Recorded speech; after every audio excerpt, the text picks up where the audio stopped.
একজন শখের কবি একবার ফুলকপি নিয়ে একটা কবিতা ফেসবুকে লেখেন। এরপর উনার সাথে যা যা হয়েছিল সেটা ওনার বয়ানেই শুনুন। তো মানুষের মাথায় বুট চাপে, আমার মাথায় চেপেছিল ফুলকপি। কোন দুঃখে আমি সেদিন ফুলকপি নিয়ে একটা ছড়া লিখেছিলাম। শীতের দিনে তোমার কাছে ফুল চাইনি প্রিয়, সময় পেলে রান্না করে বাজা ফুলকপি দিও। ফেসবুকে এই ছড়া পোস্ট করার পর আমার জীবন এবং যৌবন বাজা বাজা তিলের খাজা হয়ে গেছে। বউ আমাকে বলল, এই কবিতা কার উদ্দেশ্যে লিখেছো? আমি তখন বউকে সরল গলায় বললাম, কার উদ্দেশ্যে মানে? এরপরে সে আমাকে একদমে অনেকগুলো প্রশ্ন করলো, সব মিলে প্রায় 105 তো হবেই। সব কয়টা প্রশ্ন আমার মনে নেই, অল্প কয়েকটা মনে আছে। যেমন প্রথম লাইনে একটা শব্দ আছে, প্রিয়। কে তোমার প্রিয়? কে তোমাকে ফুল দে? কেন দে? কিভাবে দে? কোথায় দে? দিনে কয়বার দে? কি ফুল দে? কি কি দিতে বাকি রাখছে? তাজা ফুল না প্লাস্টিকের ফুল? কার কাছে তুমি এই শীতে ফুলের বদলে ফুলকপি চাইছো? এত কিছু থাকতে ফুলকপি চাইতে গেলে কেন? কাঁচা ফুলকপি না চেয়ে রান্না করা ফুলকপি কেন চাইলে?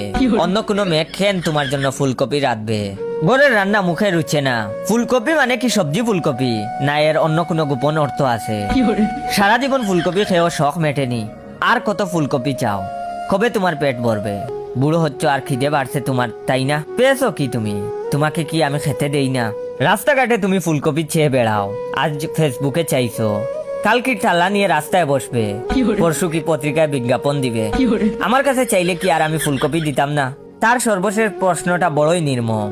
সে বলল, তোমার এত নুলা খেন। আমি কোনো প্রশ্নের উত্তর গুছিয়ে দিতে পারিনি, ফলে আমার জীবন হয়ে গেছে ফুলকপিময়। কারণ আমার সকালের রুটির সাথে ফুলকপি ভাজা, দুপুরে রান্না করা ফুলকপি, রাত্রে ফুলকপি দিয়ে মাছ, মানে বেলায় বেলায় ফুলকপি আর ফুলকপি, মাঝখানে ফুলকপির স্যুপ পর্যন্ত খেতে হয়েছে। গত এক সপ্তাহে আমি যে পরিমাণ ফুলকপি খেয়েছি, মাটিও মানুষের উপস্থাপক ও তার গোটা জীবনে এতগুলি ফুলকপি দেখেননি। আজ সন্ধ্যায় বললাম, আদা দিয়ে একটু লাল চা করে দাও, একটু সর্দি লেগেছে। ও পাতর মুখ করে চা বানাতে গেল, আর আমি বয়ে বয়ে রইলাম। কারণ চায়ে আদার বদলে ফুলকপি দিয়ে ফেলে কিনা কে জানে। অশেষ কৃপায় খানিকটা বাদে আদা চা নিয়ে এলো। গলাটা একটু কোমল করে বলল, খালি পেটে চা খাবে না, ফুলকপির বড়া ভেজেছি, ওটা খেয়ে তারপর চা খাও। তার আরেকটা প্রশ্ন ছিল, এখন মনে পড়েছে, কি আছে ফুলকপিতে যা আমার নেই? এটা বলেই সে কান্না করলো।